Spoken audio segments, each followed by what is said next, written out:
થતા દોડધામ મચી। અમરેલી શહેરના જયસિંહપરામાં પાર્ક કરેલી એલપીજી વાન કારમાં બ્લાસ્ટ થતા અફડાતફડી મચી ગઈ હતી। રહેણાંક મકાન પાસે ઉભેલી એલપીજી કારમાં અચાનક જ વિસ્ફોટ થતા દોડધામ મચી હતી તો ઘટના સમયે નજીક રહેલા 3 લોકો દાઝી જતા તેઓને સારવાર માટે હોસ્પિટલ ખસેડવામાં આવ્યા છે। પ્રાથમિક માહિતી મુજબ ગાડીની અંદર એસિડ અને ફિનાઇલ હોવાનું સામે આવ્યું છે તો વિસ્ફોટ બાદ કારમાં આગ લાગતા આસપાસ ભયનો માહોલ સર્જાયો હતો।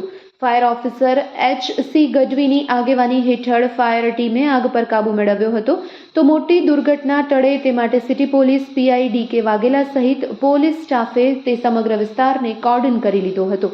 આ ઘટનામાં કોઈ જાનહાનિ થવા પામેલ નથી અને ઘટનાને લઈને વધુ તપાસ હાથ ધરવામાં આવી છે। Report by Sarfaraz Khokhar, Vijpadi, Amreli.